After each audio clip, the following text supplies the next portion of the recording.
All right, here we go, Accordion Cool again, and you may recognize the gentleman sitting next to me. Where? Oh, right over there, right over there. Oh. This gentleman was my very first guest on Accordion Cool, and he's back again. And that was 9 years ago. Would you believe that? Yeah, when I was like 25. Yes, and I was less than that.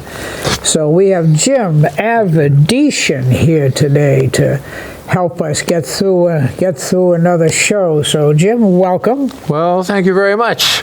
Glad to be here. Plus, I feel like I live here sometimes. But yeah, you were here last May when we did the Ukraine tribute. yeah, beautiful studio you have here. Oh yes. Yeah. Wow. Yeah. Yeah, you got to keep talking nice like that. Then Austin makes you sound good. So tell us a little bit about Jim. What about Jim? Well, let's see. Well, obviously, I kind of play the accordion, so that's good. Come from Millbury, Massachusetts, and let's see what else. I don't know. I had a year of accordion lessons. That was good. That explains why some of the missteps.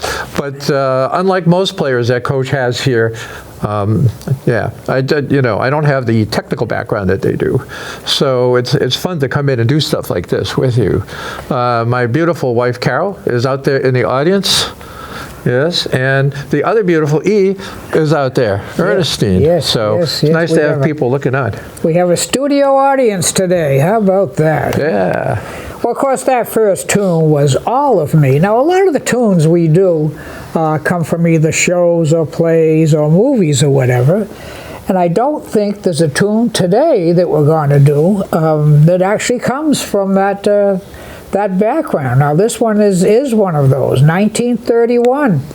I think just a couple of guys got together, sat down, and said, "Hey, let's write a song, call it All of Me." Yeah, one guy, his name sounds like a sandwich. Hoagie?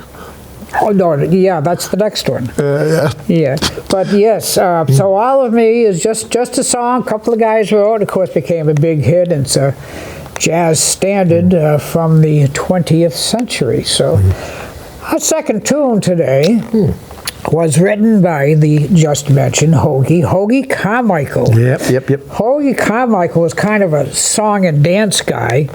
And to think that he wrote a tune as pretty as this one we're going to play is really kind of hard to imagine. And if anybody remembers the old TV show, which you can still see somewhere, called Laramie, it's like two guys at a stagecoach station, and one of them had a nephew, and the handyman around the place was called Jonesy. Well, that was Hoagie Carmichael playing that part, so he was also an actor of sorts. 1960, a fellow named Ray Charles. Ray Charles had a huge hit in this song. It kind of kicked around for those 20 years, and then Ray did something with it. So, little tune called Georgia on my mind, and Jim's gonna take us right into it. Is Georgia on your mind? Anybody's mind. That would be there. Yeah.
See, now with a 4X, I couldn't play that note.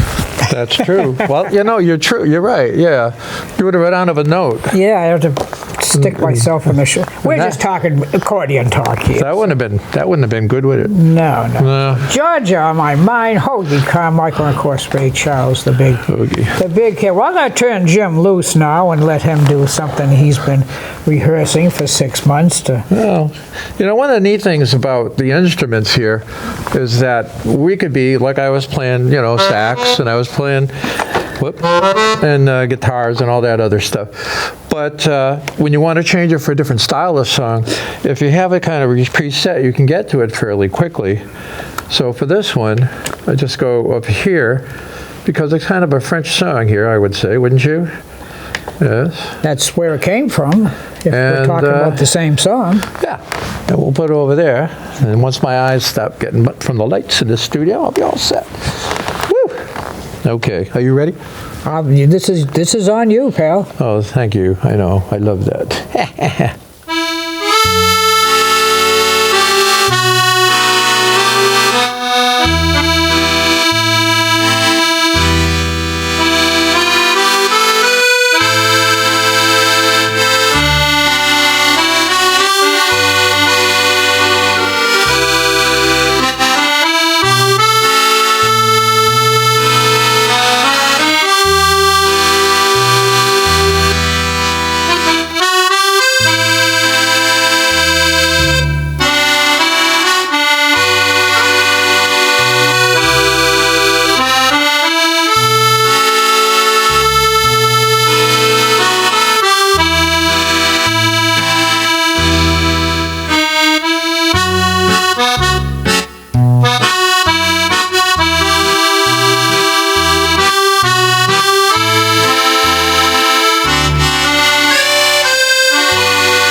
Very nice. A little different. Autumn leaves, or dead leaves. If you translate it directly from the French. That's true. I used to play that tune years and years ago, and I got sick of it. Then the jazz guys got a hold of it, so it got a new resurrection. So we're going to move right along. This next tune, written in 1962 by probably my most favorite composer out of the 60s, Antonio Carlos Jobim, or some people might say Jobin, but it's Jobim. Jobim. From Brazil. Is that like Jim Beam? Yes. Yes, huh? He wrote not all, but most of the greatest tunes from that Latin invasion in the early 60s, and this was kind of like the biggest hit. and a little tune called Girl from Ipanema. And I guess there really was a girl from Ipanema. Yeah. I think she was a newspaper reporter or something, and he used to see her walking along the beach, and so he wrote the song. Evidently you didn't see Giselle Bundchen when she was playing Girl from Ipanema, right? No, I did not. See, yeah, she was walking out there. I forget what the occasion was, but it I doesn't didn't matter. even see her when she was playing with Tom Brady. All right, sir, take us in. Here we go. Yes, take me in here.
Girl from Ipanema. All right. Well, it's time to turn Jim loose again. What you got in your mind this time? Well, you know, I told you before, I was thinking, I was thinking about a rumba or a really strange blues song that I could maybe find. I think you just passed it. There we go. Yeah. And this song originally, Mad About Him, Sad Without Him, How Can I Be Glad Without Him Blues. Originally... Not necessarily in that order. No. Originally was a very slow blues song. And I heard people do it. I heard Dinah Shore do it. I heard Etta James do it. I heard a number of people do it. But you know, there was one other band that I can't think of the name, of course, probably because they did it differently. And people said, whoa, what's that? But it sounds kind of nice if you do it a little faster, you know? Nothing wrong with faster. Yeah, so we'll see what we can do here. Woo. Ooh, I heard a drum kind of thing here. Yeah. Is that good? Yeah. All right, well.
About your whatever, all that stuff. Okay. Yeah. Well, we're getting down towards the end of our time today. We got one more tune. I'm not sure how many choruses we'll squeeze in, but we're going to try.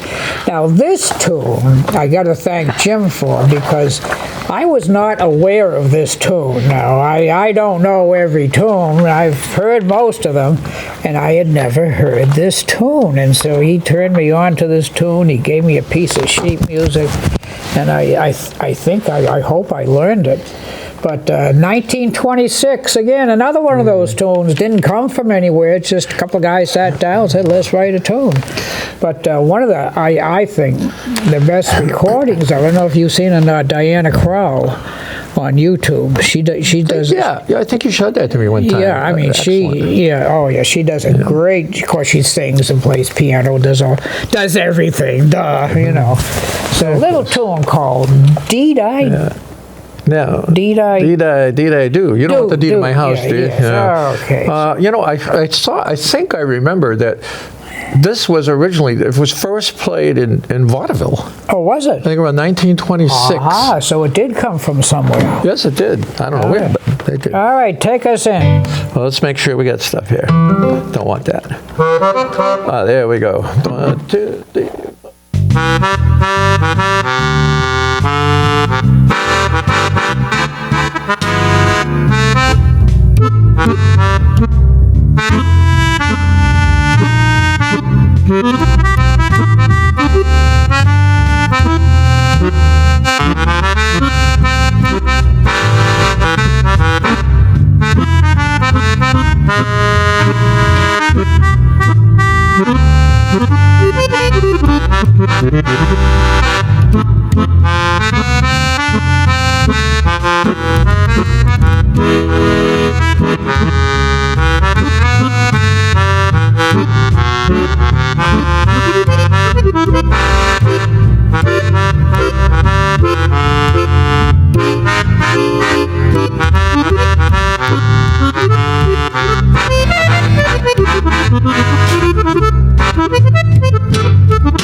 All right, deed I do, and I do, well, we're almost out of time. That's what I'm trying to say here. Okay. So we certainly want to thank Jim Avadishan for coming in today, all the way from Millbury, Mass. Yeah, it's like coming from China. Yeah, well, you know, sometimes it feels that way, right? Yeah, it does. And, of course, thank you all for watching, listening, tuning in, and thank you to our silent studio audience out there today.